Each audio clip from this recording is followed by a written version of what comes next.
Okay, so what is Wild Conversations for? So for you who are new here, Wild Conversations is actually a casual and informative session where we would like to talk about conservation and everything related to nature. Sustainability, biodiversity, you have it, right? So we want you to ask questions when you have a burning question to ask, just raise your hand, shout it out, and we'll try to answer it. So our topic today is on the Malayan tiger. I am not sure how many of you know or do not know about this topic, and I guess that's why we're here. And so as a start, we would like to start with a quiz to see how much our audience know about the Malayan tiger. Okay, so here goes. There are prizes today. Okay, so how many subspecies of tigers are there in the world and how many are extinct? So if you know the answer, raise your hand. Can you repeat the question? Okay, I'll repeat the question. How many subspecies of tigers are there in the world and how many are extinct? Can we throw a random guess? Yes. We'll say 12 subspecies, 8 are extinct.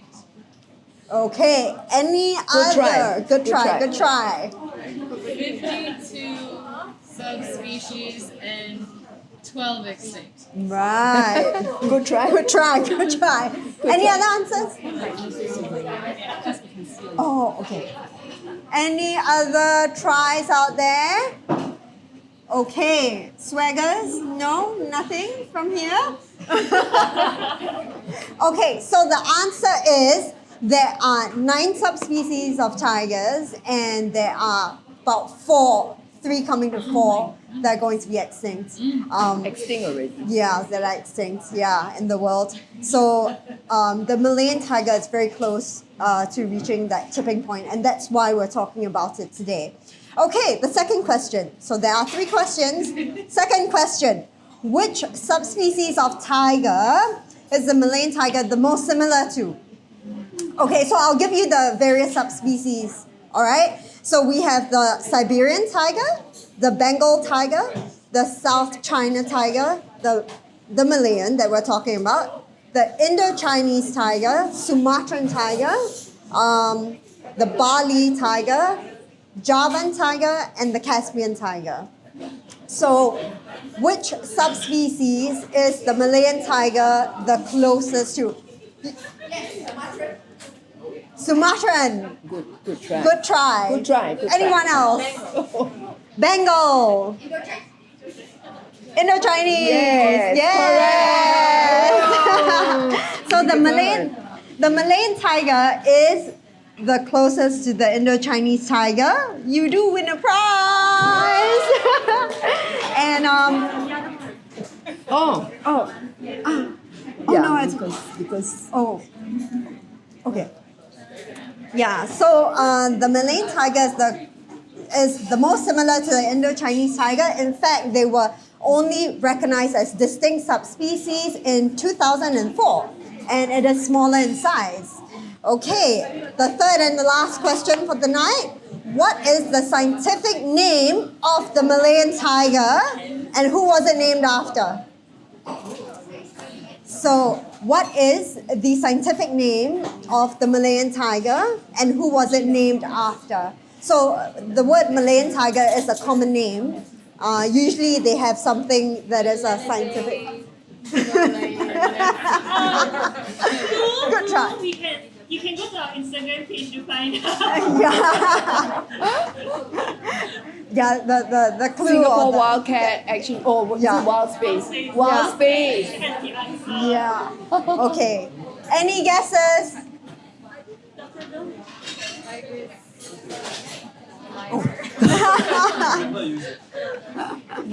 Okay.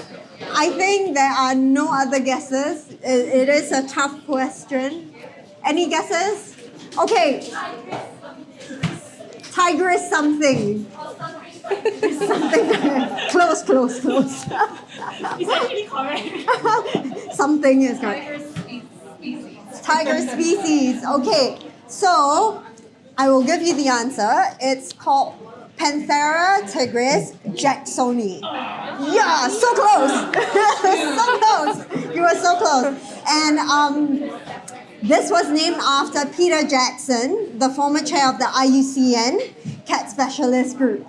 Yeah, so that was what the Malayan tiger was named after. Okay, so today we have Vilma with us today in the hot seat. I think many of you would be familiar with her, and if you're not, I'll give you a bit of her background. So Vilma is the co-founder of Singapore Wildcat Action Group, and also the co-founder of Cicada Tree Eco Place, CTEP, as many of you would know. Vilma has been a nature educator for the past, and wildlife activist for the past 20 years, and she has been involved in the conservation of the Malayan tiger since 2014.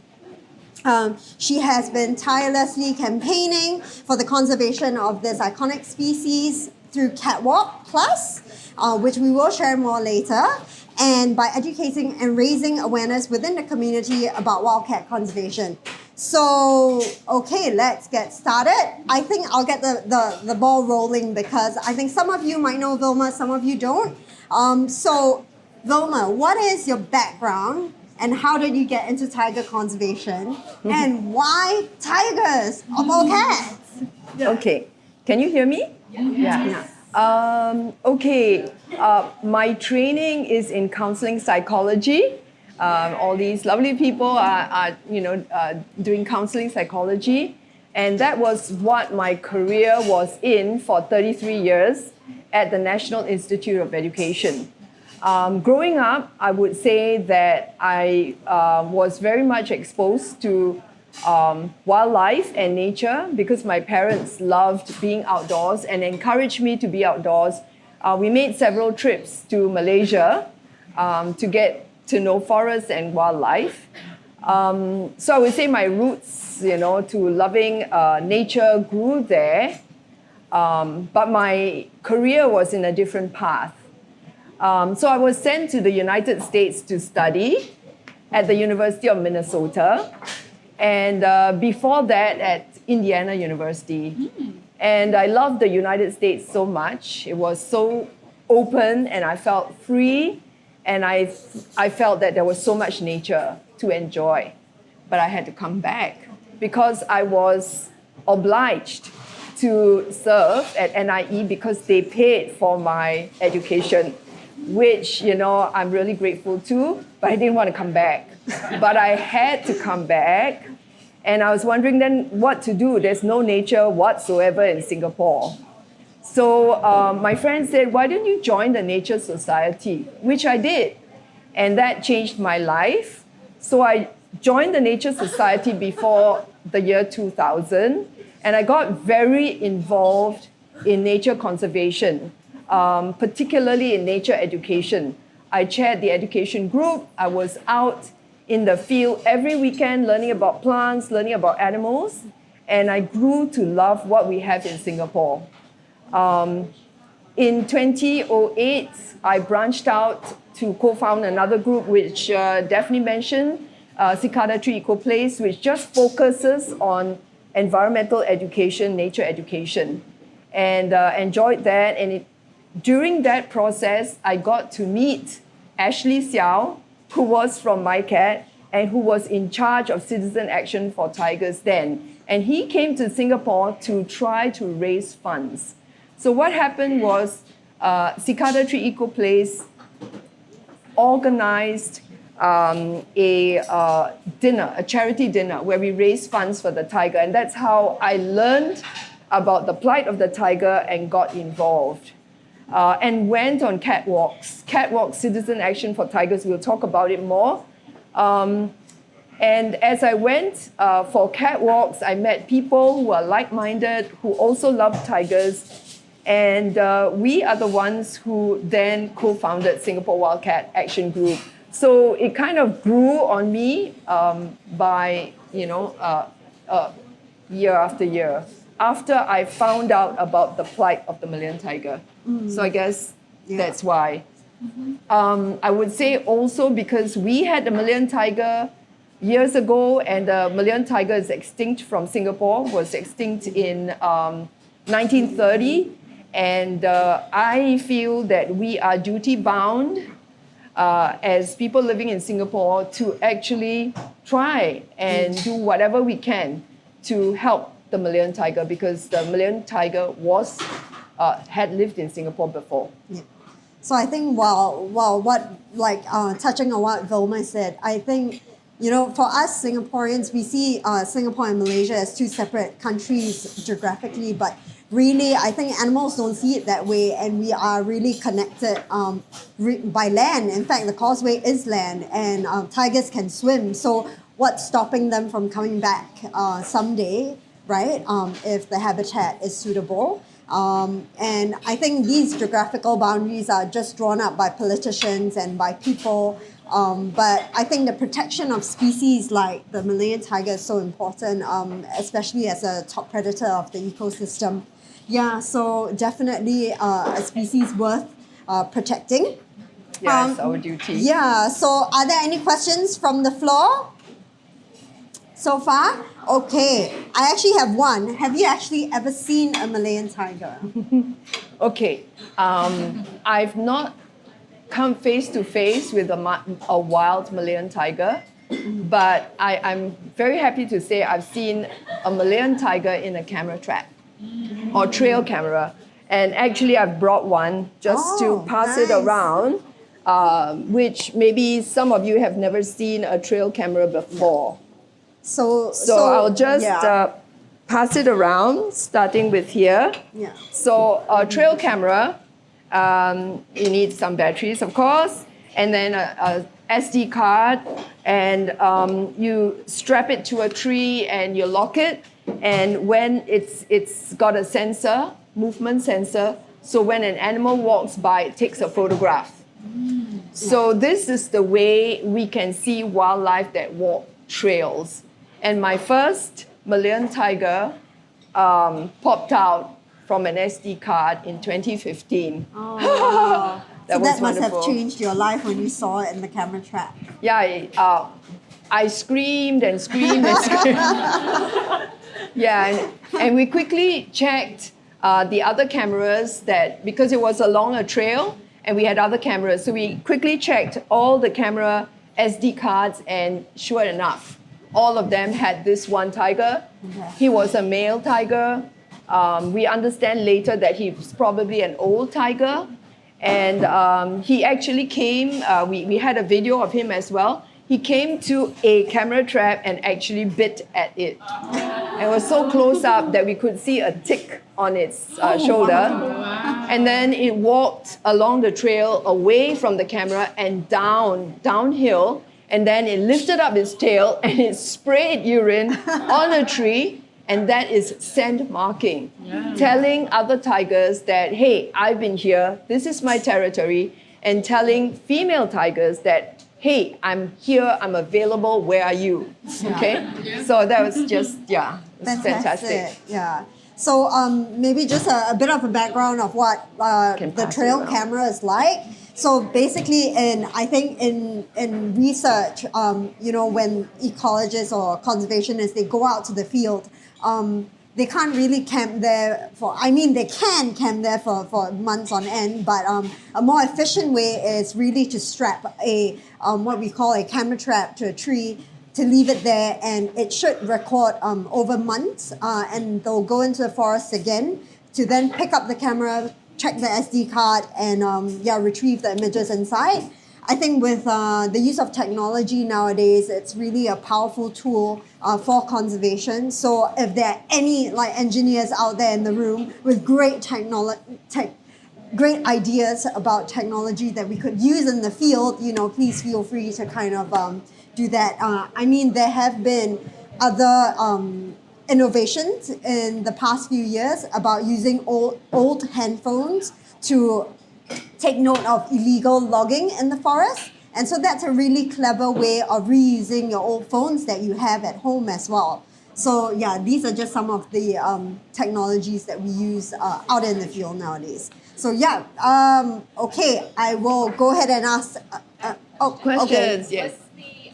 What's the sort of amount of land one tiger would need? Yep. And is there enough land in Singapore to support these tigers? Okay. So the Malayan tiger. Okay, I can repeat the question. okay. Sorry, we have to No, that's repeat okay. the question for the sake of the recording. I think she was asking what is the land required. So I assume it's what kind of range the tiger would need to kind of survive, and does Singapore have sufficient land to support the presence of the Malayan tiger again? Yeah. Okay, so we don't know for sure, what is the home range of a Malayan tiger, but Dr. Kai Kawanishi, she's a tiger biologist, and asked her this question, and she said she estimates it's 100 square kilometers. So it could be 10 kilometers one way and 10 kilometers one way, so it's 100 square kilometers. That's quite a big piece of land. And usually males have that range, the females have a smaller range, and within his range, the male's range, there could be two or more females. Can Singapore support tigers? No, unfortunately not. We don't have enough forests, and we are really an urban city state. No doubt we are a city in nature, which is wonderful, but tigers will not be happy here. They don't have the space. They need to roam wild and free. Malaysia has sufficient space for them. So I think, just to continue on that. Did I point. answer your question, Dawn? Yeah. So I think just to kind of continue on that same topic, I think Singapore used to be really forested. For those who don't know Singapore's past, so we used to be a really forested area. So we used to have a lot of wildlife, but obviously with development and urbanization, forests have to be cleared for that, and also the population has also increased over the years. So very unfortunately, I think large mammals find it very difficult to live amongst us nowadays. It's not possible. Yeah. If a tiger, but I wouldn't be surprised if a tiger swam across the Straits of Johor and landed up in Pulau Ubin. I won't be surprised. Yeah. By mistake, because maybe, forest is being cleared in Johor, and he or she, most likely he might land up in Pulau Ubin, but he will have to go home. Yeah. He can't stay in Singapore. Yeah. He will be better off in Malaysia. Definitely. But maybe linked to that, right? So if Malaysia has enough forest, why then? Can I ask myself a question? Yes, sure. Why then are tigers, in such dire need? Yeah. Why is the tiger almost nearing extinction? So the Malayan tiger numbers 100 and below, and this is a survey. There's a national tiger survey that was carried out in the last 4 years, and they found officially 150, less than 150, but from people who know, it's less than 100. So why? The threats facing tigers are three main points. One is poaching, all right, and I can talk more about that if you like. Second is loss of habitat, and habitat that is more fragmented. In Singapore, our habitats are very fragmented, and in Malaysia, it's very fragmented. That means you don't have large tracts of forest. Of course, you have larger tracts of forest in Singapore, okay? And the third reason is loss of prey species. The tiger feeds on ungulates like samba, barking deer, wild pig, gao. And gao, which is the wild buffalo, and samba deer are critically endangered in Malaysia as well. In fact, it's very hard to find samba. So if their prey is dwindling and their habitat is dwindling and they are being poached out relentlessly, how could they survive? All right, Yeah. so that's tiger plight. Yeah. So I think the tiger really faces quite a few, I would say, difficulties in trying to survive in the wild. Not only is it because of land that's being taken away from them, habitats that are being cleared, but it's also, even with the habitats, they're really fragmented, which means we talk about forest fragmentation, whereby you have a little piece here, a little piece there, but how do they get from here to here, right, without getting run over by a car? Because say if they have to cross like a large highway, then that's dangerous for them. But they wouldn't know to stop and look at traffic, right? Because that's not something that they are used to. Likewise for prey species that I think Vilma was talking about, so for us, we rely on food to survive, and so do they, and they have to hunt for their food. So if they can't find the food source, and if food sources are dwindling, then it will be even harder for them to survive out in the wild. Yeah, I think you had a question. No question. Okay, yes. Okay, More questions. so are there any questions from the back? No, okay.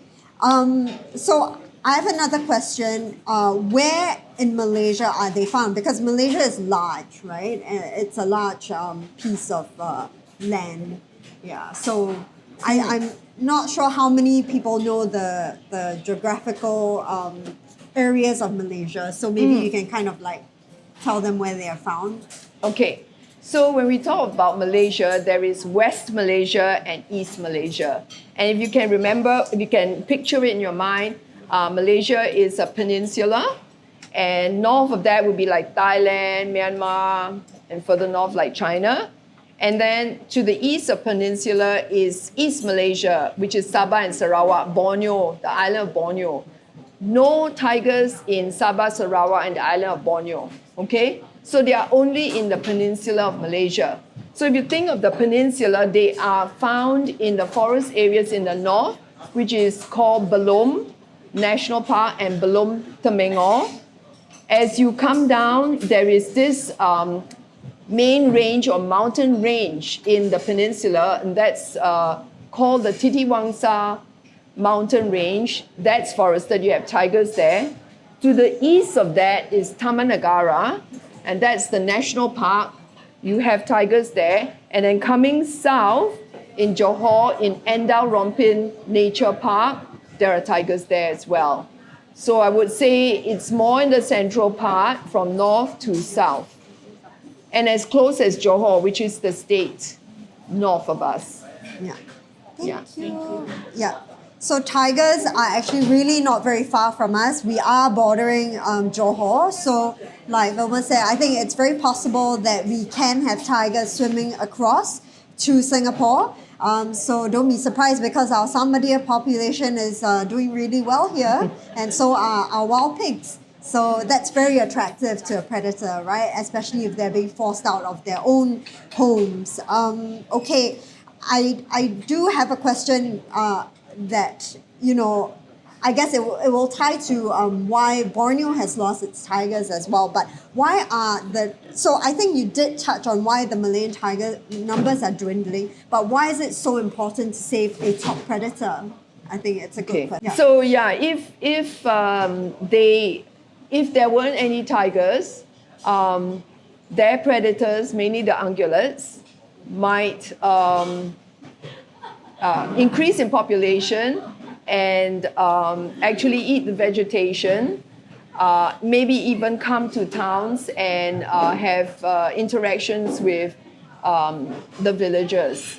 Also, if we don't have a very healthy ecosystem with a top predator, we won't have a healthy forest. And without a healthy forest, we run short of good, clear, fresh water and other ecosystem services that the forest provides us. Yeah, so we depend actually on the wildlife and on forests, on tigers being present in our forests. So I think a lot of us, because we live in a very developed world where we have piped water, we flick a switch and we get the lights on. So we don't really think about where these things come from unless we really ask ourselves, where do we get fresh water from, right? It does not just come from the tap. It comes from somewhere. And yeah, it does come, if we look at the ecosystem as a whole, it really does come from our forests and the water cycle. And we do depend, surprisingly, on these top predators to help us to keep the forest in a good state and a healthy state. So yeah, I will ask another question. Any other questions from? Yeah, sorry. Yes. Good. So I think her question is, will the tigers hypothetically like Pulau Ubin if there's a good and healthy wild boar population? Yeah. I think for a while they will like it because they can eat all the wild pig, but Pulau Ubin isn't really very big. I don't think it's, it wouldn't be 100 square kilometers. So it'll be too small. And the villagers, although there are not so many villagers, but the people visiting Pulau Ubin would be really terrified. And the police will be on to this tiger very quickly. But hypothetically, I think a tiger would like Pulau Ubin because of the food. Food availability. Yeah. Yes. Okay. So I think I have another question. I think besides talking about what the Malayan tiger is and its current plight, I think we should talk about something more upbeat about what can we do to save this species and what are the proactive steps that each of us can take to save this species. So yeah. Okay. So what we do, Singapore Wildcat Action Group, for tigers is we organize, we are not the ones who organize, the Malaysian side, the Malaysian Conservation Alliance for Tigers organizes the catwalk, Citizen Action for Tigers. And what we try to do to help is to gather people, recruit people to go on these walks. What are these walks? They are anti-poaching, anti-deforestation, surveillance walks, where you will be walking in the forest to make a presence, as well as looking out for snares and traps that might be set for wildlife. Of course, it could catch a tiger, it could hurt animals. So we are there to look for the snares and traps. We are there to make a presence so that poachers will not want to come into the forest. What we do is to walk in the forest edge. So not deep in the forest. Deep in forest, you have the wildlife department doing that. What we're doing is we're assisting the community rangers. So my cat actually pays the indigenous people from the community, it's the Batik community, to patrol the forest. For us, we are just helping out to increase the amount of kilometers that people can patrol in the forest. So that is citizen action for tigers. I feel that it is very meaningful going to the forest, enjoying the forest, doing my part to look out for threats. So sometimes we might see illegal activities like illegal mining, illegal logging. There was once where we came across, actually one of our volunteers came across an illegally burnt patch of forest. And my cat then followed up, and the person who illegally burnt that patch of forest was prosecuted. And what happens now is we are planting that piece of forest now up, and it's almost all planted up as forest. So part of a catwalk, besides walking in the forest, is also planting trees. And then we monitor wildlife through the trail cameras. So in each catwalk, we might check 1 or 2 camera traps that is set up by my cat. And so we help look at what data there is. Actually, it's very fun for us, very exciting for us. It's like watching a movie and you don't know what's coming up next. So it's really quite exciting when you watch, this contraption here. Yeah, very exciting when you review the footage at night. Yeah, so that's one way that you can really do something concrete by going to Pahang and spending the Friday, Saturday, Sunday, or Saturday, Sunday, Monday, to do a catwalk. Yeah.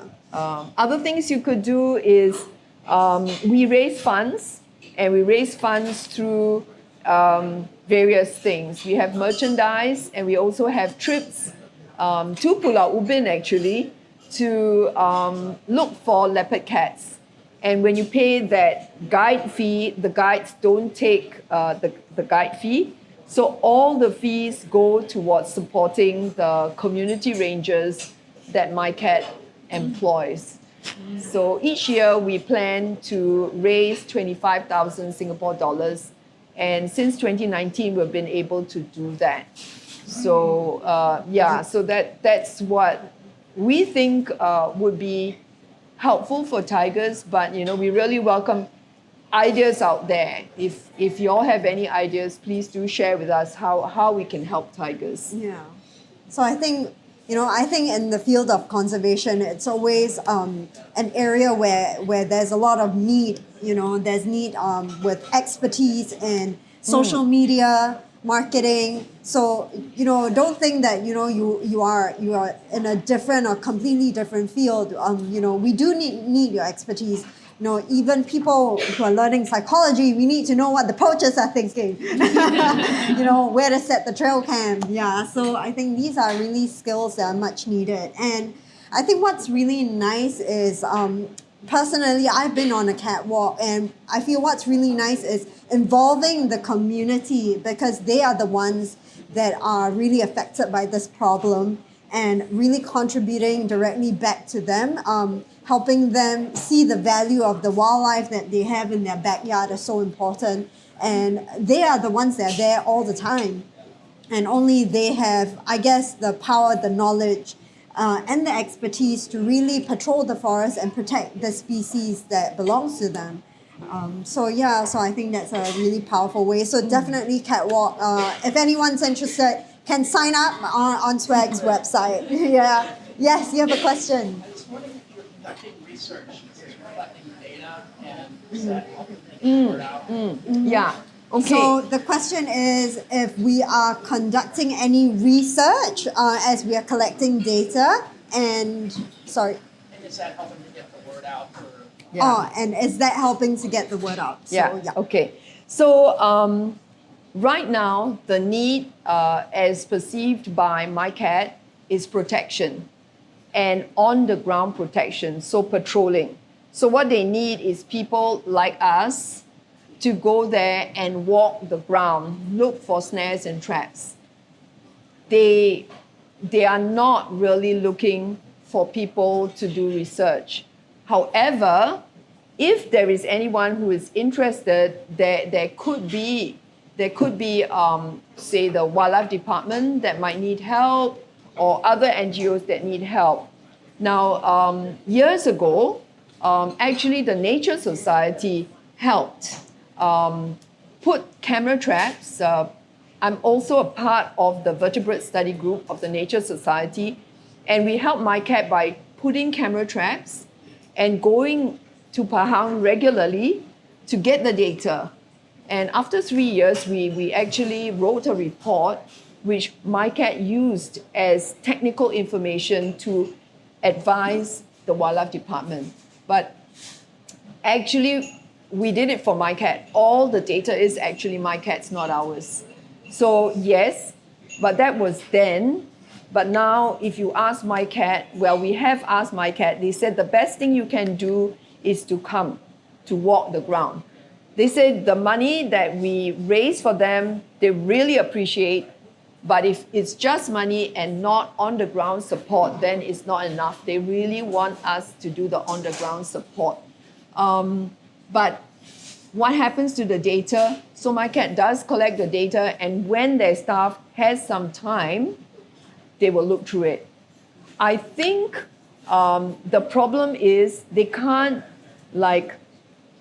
farm the data out to anyone, because how can they trust whoever comes to do data? So even if we have volunteers who want to record the data and analyze the data, someone from MyCat has to supervise, and they don't have the staff.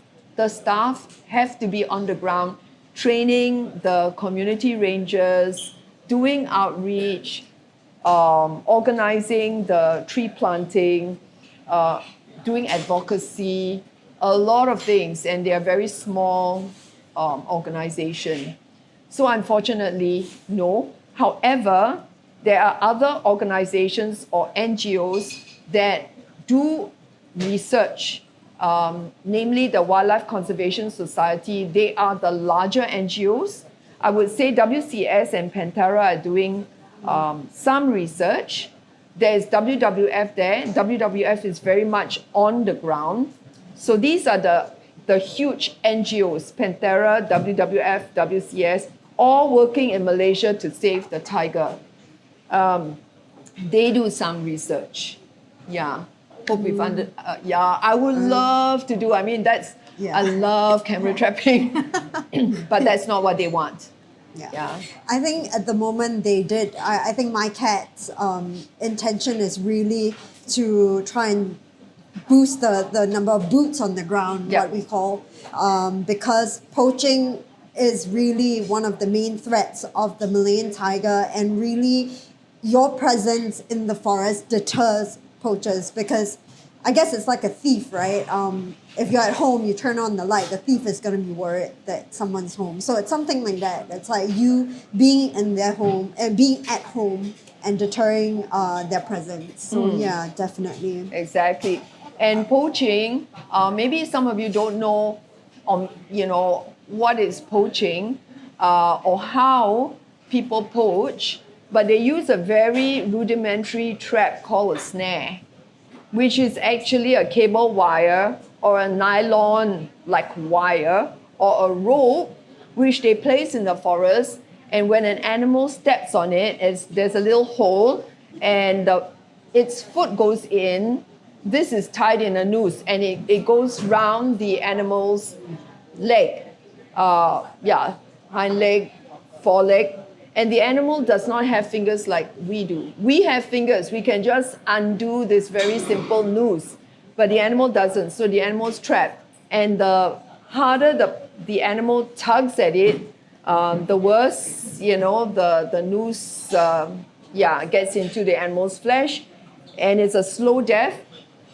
So tigers have been found in a snare after 5 days, alive, barely alive. There is this story of how WWF found this tiger that had been in a snare for 5 days, and it was barely alive. They rescued it, and they brought it to a zoo and treated it, but he died. It was so sad. And the story is, and we've seen, there's a tear that falls from that tiger's eye as the tiger is moved out of the forest that is his home, rescued. As he's rescued, a teardrop falls from his eyes, and that is filmed. Yeah. So it's really, really sad. And it's not only tigers, a lot of other animals are caught in snares. Common palm civet, sun bear, oh, terrible. Deer, a lot of deer and wild pig are caught. So poaching is really, I think you need a drink too. I think poaching is not really just crime syndicates, but they might be poaching for food as well, as in like going into the forest to hunt for their own food. And they set like petty snares that they might leave for 2 or 3 days before going into the forest again to check. And usually, like Vilma was saying, the snares catch anything that moves, it catches. So it can be a tiger, it can be a mouse deer, it can be anything really. And maybe they unintentionally catch a tiger, but then it's too late. So one tiger from 100, it's a lot. Yeah. So I think that's something that we're trying to prevent, and that's why I think My Cat does a lot of education with the local community to try and make them understand why it's important not to set like snares like that. Yeah. In saying that, we also want to say that it's not only the local people who set snares. There are petty snares that are set up where people want to supplement their diet. However, tigers are poached also for the illegal wildlife trade. And these poachers come from the northern states. They come from Indochina mainly, Cambodia, Vietnam, Thailand, to take the tigers away to the north because there is a demand for tiger skin, tiger meat. Every part of the tiger is prized. There is a demand, and sadly, there is the demand still. So, something needs to be done to control the demand. Because now, illegal wildlife trade is, in our view, an organized crime. There are big kingpins involved in this, and it's the poor people who come down, who need to feed their family, who come deep into the Malaysian jungle and set the snares. And they can live in the Malaysian jungle for like 6 months, waiting for one tiger. One tiger can fetch a lot of money. So yes, there are locals who do some poaching, but the poaching that's most worrisome is poaching by international people coming down. So I think these international syndicates that we're talking about a lot of them are your drug syndicates, because drugs can be very dangerous, and if you're caught, it's quite easy to get caught. But for animals, animals don't talk, right? And it's easy because it's free. Drugs you might have to produce like these. You can just pay someone to go in and catch an animal. You pay them maybe $5,000, and this tiger is gonna fetch them close to $1 million sometimes. So the return on investment for them, it's a lot. So they see it as a quick buck. Yeah, but if you deplete the population that's in the jungles, then it's not gonna come back anymore. So I think that's the reality of it, and I guess that's why the illegal wildlife trade is such an important issue that we hope to touch on in future as well. Yeah, so stay tuned for the next one because we hope to talk about that. But besides that, I actually have another question. So quite linked to this part about the illegal wildlife trade is, so there are captive bred tigers outside, right? And we go, if we're losing the population that's in the forest, can't we just artificially breed tigers and reintroduce them back into the forest? Yeah. Okay. So captive breeding, well, if you have a very reputable institute that is doing that as a last resort, maybe. But captive breeding, I think right now, I think it's very dangerous for the tiger population. We want tigers to be wild and free. And it's very hard to breed a tiger and then train it to hunt. If you have tigers who are captive bred, they need to go through hunting school, and that's not really easy to do.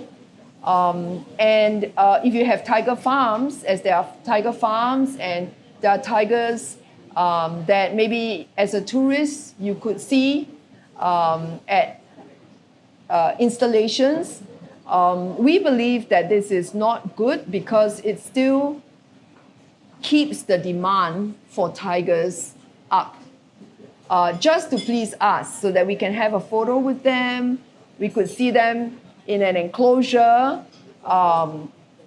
So anything that takes tigers away from the forest is, I would say, very dangerous. there are quite a number of tiger farms. And what we've heard from the Skin and Bones report by Traffic, which is a huge organization fighting the illegal wildlife trade, they found that a number of the tigers or tiger skins or tiger parts that were confiscated in the last 20 over years and in recent years come from captive bred sources. That means you might have a farm and the farm says, oh, we are saving tigers, it's a tiger sanctuary, come and see our tigers, they are so well, fed. But actually, by the back door, these tigers are sold for tiger meat, maybe illegally. I don't know whether it's legally, but I don't think it's legal. So illegally sold and get confiscated. So tiger farms encourage demand for tigers. And we feel that tiger farms should be banned. But it's a huge, huge issue. Yeah. There are many international organizations that are working on bringing this to light. And we're hoping that maybe we could invite one of the speakers who does quite a lot of research on tiger farms to come and speak. I think, Van, you had a question, right? Earlier on about tourism and tigers and tigers that you can take photos with. Now, if it's a wild tiger, you really, really can't take a photo with a wild tiger. So tigers are drugged and, so that they don't really know that they are amongst people. Yeah, so that's really, really very sad. So please do not go to any tiger farms or take a photo with tigers. Yeah. There are a few tiger farms in Thailand, and I think her question is, are there any other more farms that we might know of in the other neighboring countries? I don't know. Yeah, we don't know enough. It's something that's pretty new. Anbu might know. Would you know? Other countries besides Thailand? I think Cambodia. Yeah, they go back to the illegal trade. That's what Anbu says. And she said that there are some tiger farms possibly in Vietnam. Yeah, I think in Indochina there are. There are. So I think with the illegal wildlife trade or with the captive bred tigers, it actually it drives the demand for wild tigers, in fact, because so tigers are known in traditional Chinese medication as it's known for virility. So some people believe that a wild tiger is much better than a captive bred tiger. It's like saying that I prefer to eat wild salmon versus farmed salmon. Same idea, and it drives up the cost of this wild tiger. So trapping a wild tiger becomes really lucrative with captive bred tigers. So it's not that, oh, I have captive bred tigers, my wild tiger population is safe. No, not at all. In fact, it's a lot more dangerous for them. Yeah. So any other questions before I ask mine? Okay, let me ask a question that I had from one of the participants. Not really about tigers, but more about the work that you've been doing for the past 20 years. So Vilma, you have been in nature education and you have been campaigning for conservation of wildlife and protection of wildlife. And it has been very challenging, right, over the past 20 years. So how do you keep doing this without getting tired, without getting jaded, that is so difficult? Yeah. So. Well, I think I do get tired often. And what was that? Agreed? You agree?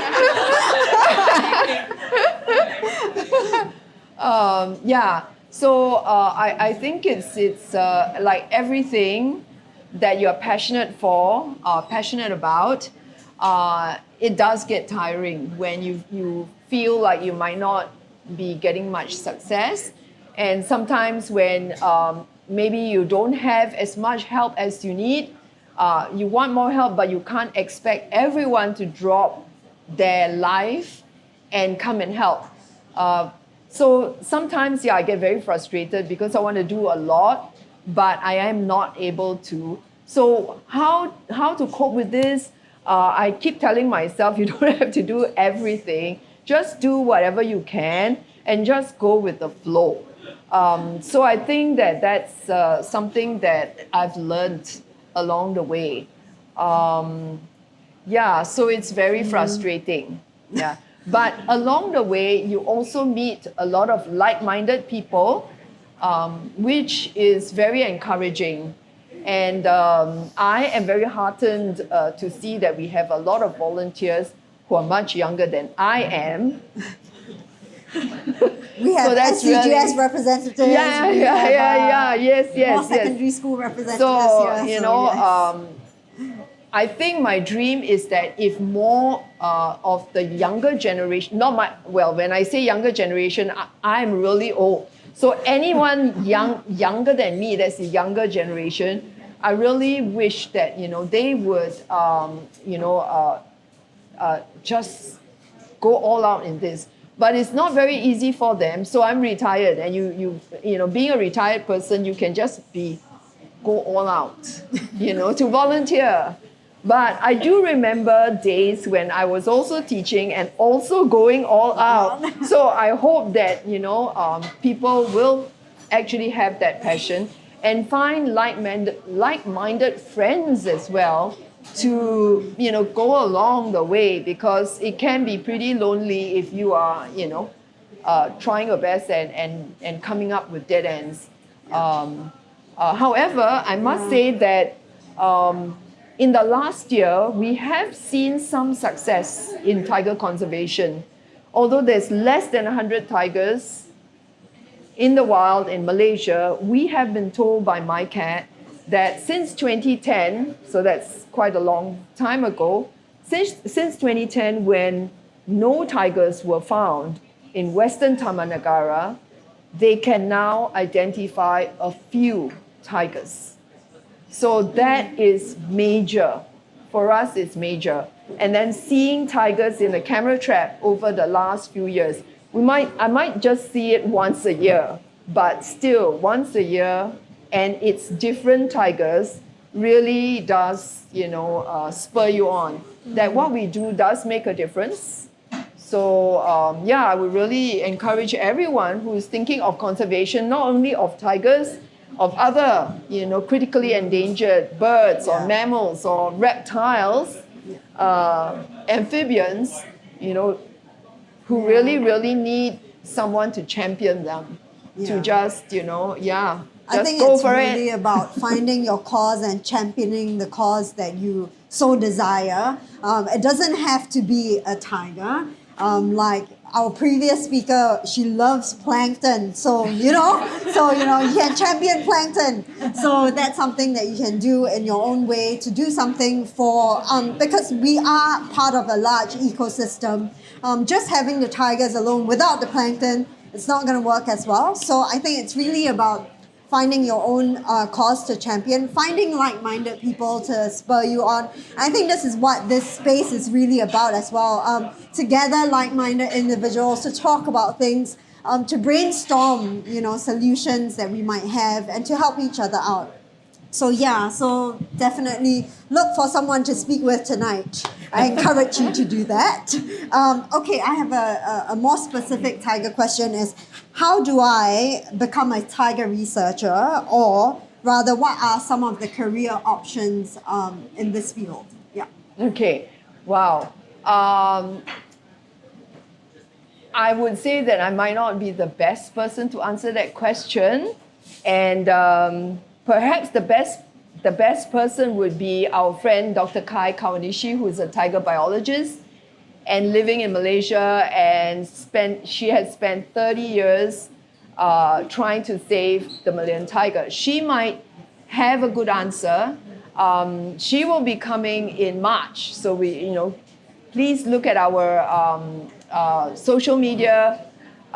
We hope that you can get to hear from her. But my answer would be, you can do a few things now. First of all, maybe you want to try to volunteer first with organizations that protect tigers. So MyCat, Singapore Wildcat Action Group, Nature Society, Jane Goodall Institute Singapore, CTAP, other NUS Safe, I think there are people from NUS. Just volunteer your time and your effort to get to know more or less maybe the network. If you want to be a tiger researcher, I would say try to get in touch with us also, Singapore Wildcat Action Group. We can put you in touch with Kai. We would like you to volunteer with us. You actually should go on a Citizen Action for Tigers catwalk first, and I think things will just fall in place. Yeah, I think the catwalk does give you kind of an idea of what, a small taste of what it would be like to have to traverse the terrain of the forest, to mount camera traps, and and see what it's like to live in a tropical environment as well, if you're not from here. But There aren't very many tiger researchers in Malaysia, by the way. Dr. Kai is one, and then Dr. Mark Ryan, he's Malaysian. So far, he's the only Malaysian tiger biologist. So Malaysia needs tiger biologists. Any Malaysian here? no, all Singaporeans. Yeah. Well, I think, Oh, there's one. yay. Aha. Who is he or she? You're Malaysian. Oh, you were. Okay. We need Malaysian tiger researchers. But anyway, I think even if you are not Malaysian and you're from Singapore, well, you can give it a good try because Kai herself is Japanese. True. And she's made it 30 years of her life in Malaysia saving tigers. So I think it's still possible. Yeah. But of course, it's our dream that Malaysia will have many tiger researchers Yeah. to come before the tigers get extinct. Yeah. Okay. Are there any questions from the floor? Yep. Are there any programs to encourage youth to love tigers and to become tiger researchers here or in Malaysia?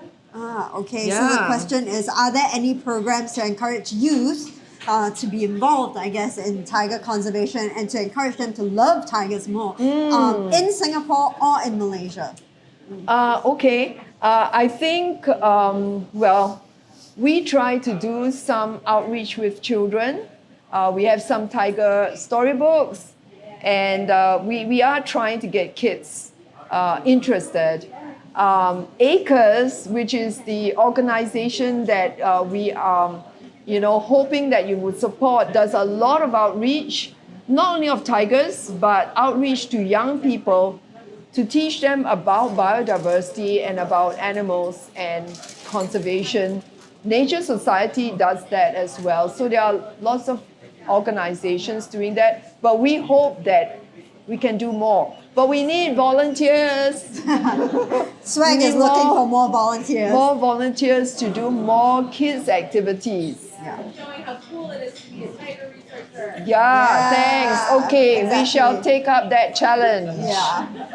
Yes, definitely. Yeah, so I think, like you mentioned, I think indeed education and increasing the awareness in the younger generation is so important, because how can they conserve or preserve something that they don't even know about, So I think increasing the awareness and making them love it is so important. So yes, we as the conservation groups here will definitely take up this challenge to, educate the younger generation of Singapore, and hopefully we can do something for Malaysia as well, work together with them to create programs and do that. Yeah. Any other questions? I have one. Actually, besides the tiger, what other wildcats are there? I guess that we can know of and talk about? Yeah, so Okay, okay. So in Malaysia, there are 7 species of wild cat. So besides the Malayan tiger, there's the Indo-Chinese leopard, there's the Asiatic golden cat, very beautiful. There's the marble cat, very, very shy and rare. There's the clouded leopard, there's the leopard cat, and there is the flat-headed cat, very, very rare. We hope that we can bring light to these animals that live in Malaysia, and we are currently promoting an awareness about the leopard cat, which we still have in Singapore. This is a cat that is about cat size, that has spots, that looks like a little leopard. It lives only in certain areas in Singapore, the Central Forest, our Western Forest, and along and on our islands like Pulau Ubin, which you all have gone to, and Pulau Tekong. It's nocturnal, which means that it's active in the night, and it eats rats, frogs, sometimes lizards, insects even. The challenge facing leopard cats is our fragmented forest. So when they move or they try to move from one forest fragment to another and cross a road, they might become roadkill. So that's a threat facing them, and our increased fragmentation of forests in Singapore. So we are hoping to do outreach to encourage people to know what are the threats so that they can be more aware and drive safely when they are driving near a nature reserve. Actually, some students from NUS with Wei Yang over here, Wave, he and his friends actually did a lovely documentary, which it's called Our Last Wildcat. It's on YouTube.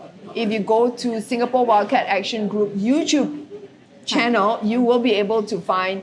It's just 9 minutes long, I think. It's a very good documentary on the leopard cat, which gives you an idea of, our last wildcat. That's the only one that's left. yeah. So Yeah. besides the Malayan tiger that was lost in Singapore, we do have our very last wildcat, the leopard cat, that we are trying to also raise awareness about, try to protect so that they can continue living alongside us on this island. So yeah, so we unfortunately don't have any other bigger wildcats, but yes, so our leopard cat is really our last wildcat. So definitely go and check out this YouTube video. It's really well done. You can find it on our webpage, on SWAG's webpage. Yep. Yes. What's the population of your cats? Of the leopard cats in Singapore. So what is the population of the leopard cats in Singapore? It's less than 50. So we might have about 20 on the main island of Singapore, where we are, we are in now. That's the main island. They are mainly a few in the center, a few in the west. That's it. And then the outer islands like Pulau Tekong and Pulau Ubin, another about 20 or so. So altogether, 40 plus, it could be less than 50. Very few. Yeah, so definitely not that many. And that's why we're trying to kind of, and I guess a lot of local people don't even know that they exist amongst us because they're really shy, right? And They we're also not. have fallen prey to the illegal wildlife trade. Yeah. So there are some that have been caught because they are so cute. They're very beautiful. Yeah. So they are sold as pets. And in fact, 4 have been found in Singapore as released pets. And some of them actually lived in ACRES. ACRES is our wildlife rescue center in Singapore. And there were 4 leopard cats that lived at ACRES when they were rescued and rehabilitated, 2 of whom were sent back, repatriated to Malaysia. Yeah, so they are part of the illegal wildlife trade as well. So a lot of cats, because they're really pretty and they're very charismatic animals that people like to, I guess, own. So, they become the object of desire, and they tend to end up in cages and with leashes more than anything. So yeah. Not so much in Singapore, though we've had, but in our neighboring countries, yes. Yeah. Yeah. Yeah. Okay. Are there any more questions from the floor? If not, I will close with a last question. So, do you have a word of advice for aspiring conservationists? Yeah. For aspiring conservationists, The younger ones. yeah. I would say just work hard towards your goal. Have a goal, work hard towards your goal, and never give up. This is what actually Dr. Jane Goodall, who is one of my heroes, said. If you really want something real bad, then just go for it, and work hard and have that aim. So I would say if you want to be a conservationist, do that. Realize that it might not pay very well, but it's really worth it. If I had my life again, I would love to work as a conservationist rather than as an academic in the university teaching counseling psychology. But that gave me a lot of opportunity, all right, to be the conservationist that I am. Without my job, it would be really hard for me to raise funds and also save animals. So even if you're not a conservationist, like I wasn't trained as a conservationist, you can still do conservation. And I was a counseling psychologist, and I did conservation on the side. So it's still possible. So what I would like to say is have that, if that is your goal, don't give up. Just, be persistent and go for it. And all the best. That's a really good word of advice, because I think the same message keeps resonating throughout the session. It's really, I think if you're really passionate about your cause and you want to chase it, I think no one's going to stop you. No one's going to be able to stop you. Just, pour your heart and soul out to it. You can do it during your free time, whenever you're free. Talk to a friend. Maybe that's something that you can do. And I think that would definitely matter, So with that, I think... And volunteer. Oh, yes, and volunteer. We need volunteers. And all the other groups, represented here who are NGOs, conservation NGOs, ACRES, Nature Society, Jane Goodall Institute Singapore, NUS SAFE, other green groups, they need volunteers. So please do consider. Yeah, so definitely, if you don't know which group to volunteer with, do reach out to us. We'll help to link you up with an organization. So with that, I'll close Wild Conversations for today. So thank you so much for coming and joining us. We will have our next Wild Conversations next month, so stay tuned to our social media for that. Just some admin stuff before I close as well. We have a guest book that we would like everyone to sign, so please do not leave without signing our guest book. We'll kind of pass it around. Also, we have an upcoming event, which is Pottery and Nature. That's coming up really soon next week. So do sign up on our website. Details, you can find more details on there. Or you guys will be gone by then. Well, it's okay, next time when you guys come back. So do follow us at Wildspace. You can look us up on Instagram. And we do have our new website that's just up today at wildspace.sg. So do check us out. In the meantime, stay wacky, curious, and wild. So thank you. Thank you. Thank you. Thanks for coming. Thank you.